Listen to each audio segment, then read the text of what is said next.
Quinto Conexión Matinal acompañándonos y ojo, porque el día de hoy tenemos una entrevista muy interesante, Karim. Déjame decirte, Nacho, y te lo quiero decir con toda la sinceridad del mundo, que en los últimos días te he visto hacer algunas entrevistas un poco más serias, que son diferentes un poco al estilo que cultivas tú, y te felicito, realmente me han parecido excelentes. Gracias, Karim. Y el día de hoy, obviamente vamos a contarle a la gente que tenemos una entrevista muy interesante. Karim, también...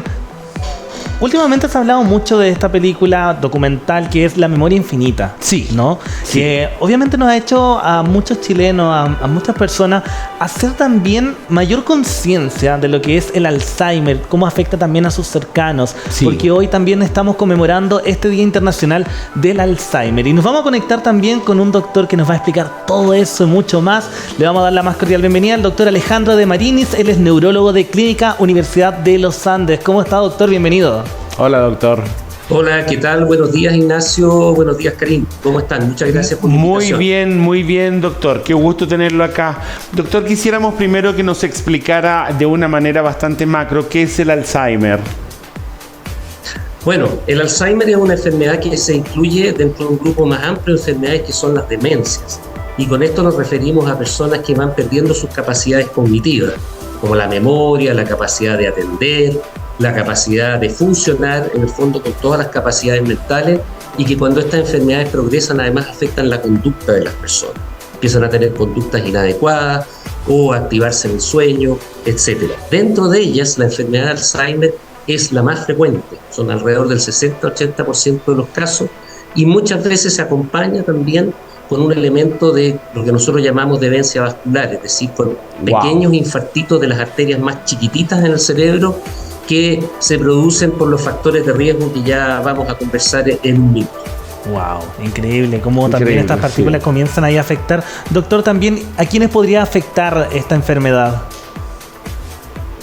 Bueno, la enfermedad de Alzheimer empieza a ser más frecuente a partir de los 65 años de edad, 60, 65 años hacia arriba. Y es una enfermedad que nosotros llamamos neurodegenerativas. Lo que ocurre, no conocemos bien todo lo que ocurre, pero sí sabemos que en estas enfermedades se empiezan a perder neuronas al principio de un área específica del cerebro. Por ejemplo, en la enfermedad de Alzheimer se empiezan a desaparecer, a destruir las neuronas que están en la zona de la memoria. Y por eso que esta enfermedad parte con un problema de memoria. Pero a medida que va avanzando la enfermedad, esta destrucción se empieza a generalizar a todo el resto del cerebro y van afectando distintas funciones. Por eso que muchas personas que tienen demencias con una larga evolución es muy difícil distinguir por dónde partieron, por así decirlo, ¿ya? Entonces, la enfermedad de Alzheimer se caracteriza porque es una demencia que tiene primero un déficit aislado de la memoria y es 2 veces más o menos más frecuente en mujeres que en hombres. Doctor, ¿y cómo yo me doy cuenta cuando algún familiar o algún cercano está padeciendo esta? Mire, esta pregunta quiero unírsela respecto a otra de... ¿cómo me puedo dar cuenta si está padeciendo esta o es la demencia o es lo mismo finalmente? Perdón, ¿cuál era no escuché bien la primera parte de la pregunta? ¿Cómo me doy cuenta cuando algún cercano está padeciendo esta enfermedad y al mismo tiempo cómo identifico si es Alzheimer o es demencia? A ver, es que el Alzheimer es una de las causas de demencia. ¿De acuerdo? O sea, en el fondo, cualquier enfermedad que produce una caída de alguna de nuestras funciones mentales, que como digo inicialmente en el Alzheimer es la memoria y después va tomando otras. Pero hay otras enfermedades, por ejemplo, en la enfermedad de Parkinson también los pacientes parten con un problema del movimiento, pero después van avanzando hacia una demencia por lo mismo, porque se va degenerando. Esto hay que imaginar, parte en una parte es como una infección y después se va diseminando al resto del cerebro, por hacer una analogía, ¿no? Lo que pasa es que se acumulan proteínas extrañas en las neuronas y eso es lo que las daña y va produciendo este patrón. Ahora, en la enfermedad de Alzheimer, como la partida es con la memoria, siempre existe la preocupación cuando una persona siente que tiene algún problema de memoria que puede estar partiendo con una enfermedad de Alzheimer. Pero ahí hay que aclarar ciertas cosas. Primero, está el envejecimiento total de la memoria. Nuestra memoria y nuestro cerebro van envejeciendo como todas las otras partes de nuestro cuerpo. Entonces no es raro que a partir de cierta edad de repente a uno le cueste acordarse del nombre de una persona conocida en una conversación, ¿no es cierto? O de un lugar, y después al poco rato uno se acuerda, ¿no es cierto? Y dice, era tal persona o era tal cosa, ¿no? Hay un chiste que dice, ¿se acuerdan cuando hablábamos de corrida? La conversación se interrumpe por eso. Eso es envejecimiento normal, absolutamente normal, ocurre muy frecuentemente y no debe ser un signo de preocupación. Básicamente, por decirlo de forma muy sencilla, cuando el problema de memoria empieza a producir efectos en la vida diaria de la persona, ¿cierto? Olvidos importantes, o no se acuerda que no se acuerda. O sea, uno le dice, mira, ¿te acuerdas que ayer fuimos a tal parte? Y la persona en realidad lo tiene completamente borrado. Eso puede ser un signo de alarma. Pero hay que tener claro que hay muchas otras enfermedades tratables que pueden producir problemas con la atención o con la memoria y que siempre hay que descartarlas antes de pensar en una enfermedad de Alzheimer. Wow, increíble. Sí. Doctor, igualmente usted nos dice, afecta más a mujeres que hombres. ¿Cómo también podemos, o tiene alguna forma de tratar esta enfermedad, o también alguna forma de poder enfrentarlo y prevenirlo también de alguna u otra forma?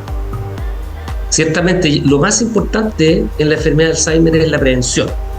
Perfecto. Tanto es así que se está viendo en los países en que hay mayores programas de prevención, que el número de casos que aparecen cada año después de los 65 años está disminuyendo. Bueno, entonces, el número de casos disminuye, pero... Perdón, ¿tenemos un problema con la conexión? Lo estamos escuchando, doctor. Ya, perfecto. El número de casos disminuye, pero el número de población longeva aumenta. Entonces, en este minuto todavía se cancelan y incide más el efecto en el envejecimiento de la población, y por lo tanto el número de pacientes con enfermedad de Alzheimer en general está aumentando. Y, sin embargo, los casos nuevos van bajando. Eso probablemente se debe a medidas de prevención efectivas, que son las más importantes. Si quieren podemos conversar sobre ellas. A ver, cuéntenos cuáles serían medidas preventivas efectivas. Perfecto. Hay varios factores. Unos que tienen que ver con la escolaridad y, por así decirlo, el uso del cerebro. Personas que usan su cerebro, que usan su memoria, por ejemplo, en lugar de acordarse, de marcar los números en el celular, tratan de acordarse, ¿no? Úselo o piérdalo. Ese es un poco, y es no solo para la enfermedad de Alzheimer, para muchas otras cosas. Entonces, eso es lo primero. Mantener una actividad intelectual y social importante, sobre todo a medida que uno avanza en la edad, que las personas tienden a estar aisladas por distintas razones. Después hay un montón de enfermedades que tienen que ver con un factor de riesgo cardiovascular, como la diabetes, la obesidad, la hipertensión. O sea, aquí el mensaje es, si quiere cuidar su cerebro, cuide su corazón. Claro. ¿Ya? ¿Por qué? Primero, porque se puede asociar, y segundo, porque se piensa que si una zona del cerebro, por ejemplo, va a ser una enfermedad de Alzheimer, si esa zona está peor oxigenada, es más fácil que la enfermedad se adelante o sea más severa. Entonces, todos los cuidados que valen para la prevención cardiovascular, ¿no es cierto?, una dieta adecuada, ejercicio adecuado, etcétera, valen para la enfermedad de Alzheimer. Y un factor de riesgo que a veces no se considera mucho es la apnea del sueño, esta enfermedad en que las personas dejan de respirar cuando duermen en la noche. Y es claramente un factor de riesgo, ahora hay evidencia reciente, para un desarrollo precoz de la enfermedad de Alzheimer. Y la enfermedad del sueño, la apnea del sueño, para sospecharla, es si la persona ronca, si despierta con un sueño poco reparador o si anda con sueño durante el día. Con eso uno tiene que sospechar que hay una apnea del sueño. Es bastante fácil.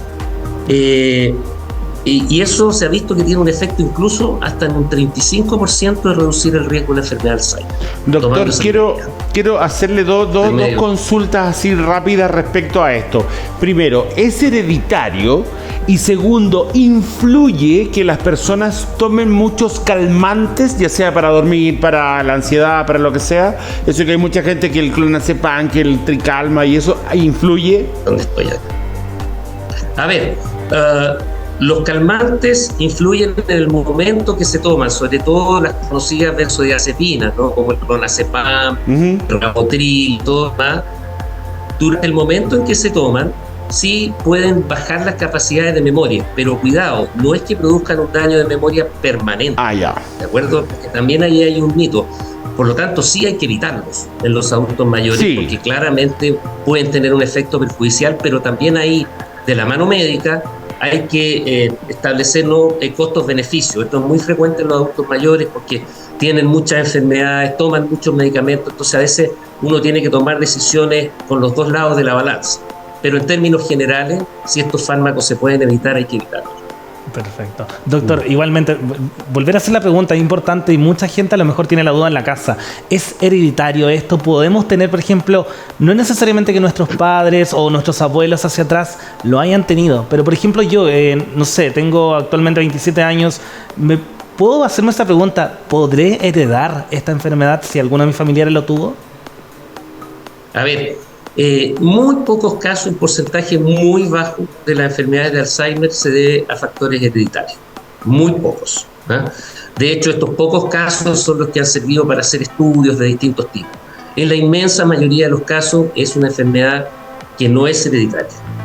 Perfecto. De todas maneras, cuando la persona se aparece con los síntomas, ocasionalmente se pueden hacer estudios para ver si tiene los genes, pero en realidad no tiene ninguna relevancia práctica hasta el momento, porque lo que no tenemos es un marcador biológico, ¿no es cierto? Que pudiéramos detectar una proteína, un examen de sangre, algo que nos dijera, mire, esta persona tiene más probabilidades de tener una enfermedad de Alzheimer. Eso todavía no lo tenemos, ¿sí? Lo que sí es importante insistir es que muchas veces hay otros diagnósticos que hay que descartar. Por ejemplo, pueden simular una enfermedad de Alzheimer, la depresión, los cuadros de ansiedad. Algunos medicamentos también pueden simular que una persona pueda tener una enfermedad de Alzheimer. Algunas enfermedades neurológicas, por ejemplo, algo tan sencillo como que un adulto mayor se dé un golpe en la cabeza y a veces esos pequeños golpes generan un hematoma, una hemorragia entre el cráneo y el cerebro que lo va aplastando de a poquitito y puede cambiar su conducta y uno puede pensar que ese es el problema. A veces las caídas de algunas vitaminas, como la vitamina B12, pueden producir un cuadro parecido al Alzheimer. O sea, por un lado uno tiene el cuadro, pero por eso es muy importante el diagnóstico médico para descartar todas las causas tratables. Infecciones, por ejemplo, el HIV, la sífilis, doctor, o cualquier otra infección del sistema nervioso puede también generar un cuadro que simule una enfermedad de Alzheimer. Doctor, entonces, quiero entender una parte. Quiero entender una parte que nos la aclare. Usted recién le dijo a Ignacio que no hay forma de saber quién va a tener Alzheimer. No hay un examen, no hay que yo me saque sangre o me haga una tomografía y me digan, sí, usted va a tener Alzheimer. No existe.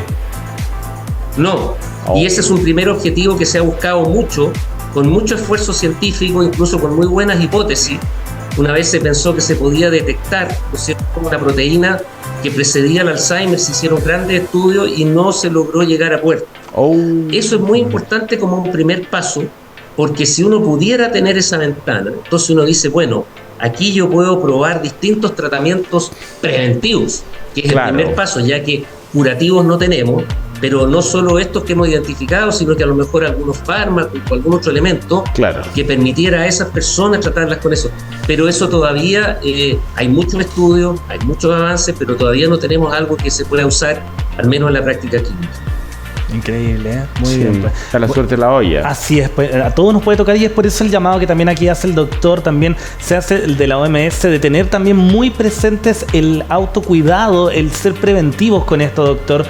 Es llamar también a la calma a la gente porque es netamente al azar que esto nos puede tocar y solamente hay que mantener sus controles también no tomarlo a la ligera, sino que también ir a su médico, consultar, a lo mejor si usted también ve algún antecedente en un familiar, puede también ir a consultar al neurólogo.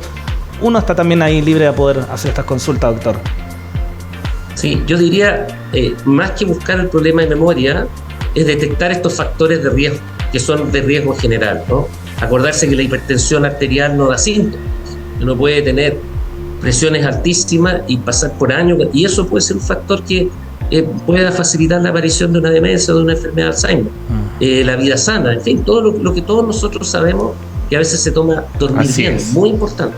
O sea, dormir al menos 7 horas diarias, muy importante. Bien, increíble. Bien, pues, doctor, hoy queremos agradecerle de verdad muchísimo por la oportunidad de poder conocer un poquito más sobre el Alzheimer, hacer el llamado también, y quiero que también usted lo haga, el llamado a la prevención, también a estar muy atentos al autocuidado, doctor, por favor. Queda la pantalla de Canal TVR disponible para que usted haga este llamado.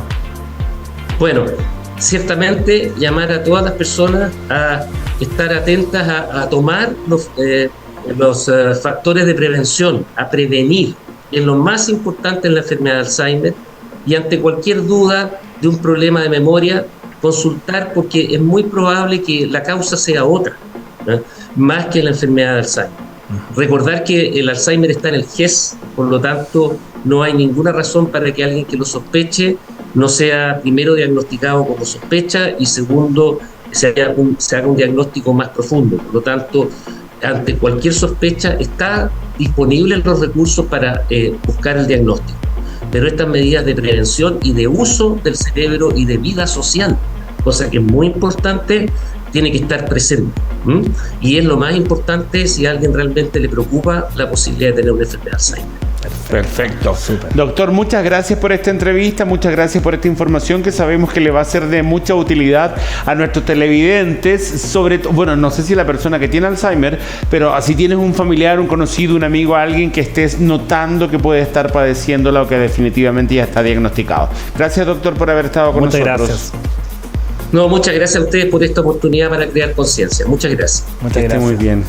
Ya lo sabe, Karim, pues, a tener ahí conciencia a nuestros adultos mayores, a seguir trabajando la memoria. Mi abuelita hace eso. Sí, hace súper bien, pero date cuenta también lo que dijo el doctor. Mientras tú cuidas tu corazón, cuidas el cerebro. Es a no subirse de peso, a no comer demasiadas grasas, a hacer ejercicio y a leer harto. Y ojo, también, el estrés también. El estrés. A dormir las horas necesarias y hacer nuevamente ese llamado, a no tener miedo a consultar. Si usted tiene dudas, si a lo mejor usted quiere cuidarse desde ya, tiene que hacerlo, Karim. Y Nacho, pero me impresiona que no haya un examen o una pastilla, un diagnóstico. Es todo como irse contaminando en general en la vida, ir envejeciendo en general. Y la recomendación es la de todas las enfermedades. Lamentablemente. Esté sano. Exacto. Mantenerse sano, hacer sus controles periódicos, a mantener también el cuidado y, ¿por qué no?, a cuidar nuestra salud del corazón, como bien lo dices tú, nuestra salud mental y a nuestros adultos mayores.